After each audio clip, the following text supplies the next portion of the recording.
Even people who might be considered the middle class is now struggling with mortgages and other costs. So there is a reaction. Hospital consultants going on strike is not something that you have every decade, and I don't think it's happened for 50 years or more.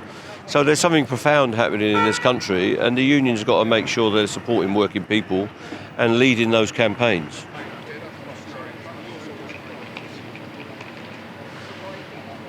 Well, we've been on strike for over a year. This campaign's probably been running for 2 years. The issues are the same. They're attacking our jobs. They're making redundancies. They're closing services.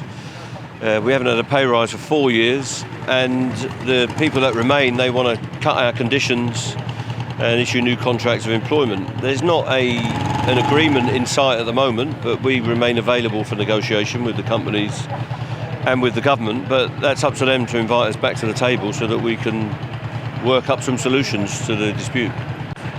No, not lately, not for several months now. There's been no thawing of the ice, there's been no invitation to talk to them. They've got a lot of disputes, either the hospital consultants are on strike today, teachers have been out.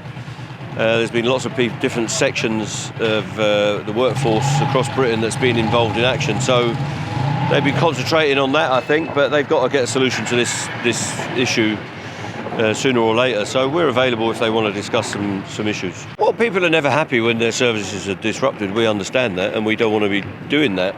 But we get a lot of public support. We've got a campaign running at the moment about ticket offices. We've had 100,000 people responding to that consultation. We've got lots of people out supporting us on our picket lines today.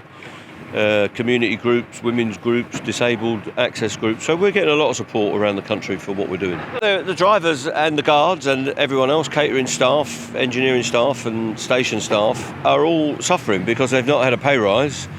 And all that they get from the companies and the government is we must cut your conditions. We must make it cheaper to employ people, and there's going to be less people. So that's the message that they're giving. It's a fairly hostile message.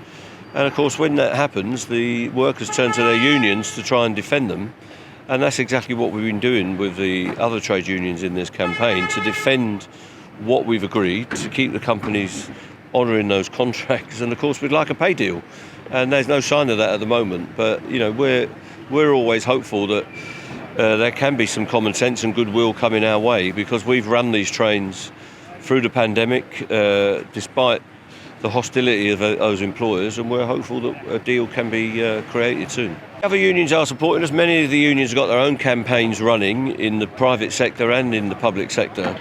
So there is a general reaction from working people that they're fed up of the way they're being treated in Britain.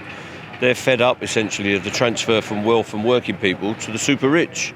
There are still plenty of very rich people in this country. They're not paying their part. Profits are still very handsome. And people are feeling exploited, and the cost of living crisis is manifest in most people's lives. Even people who might be considered the middle class is now struggling with mortgages and other costs. So there is a reaction.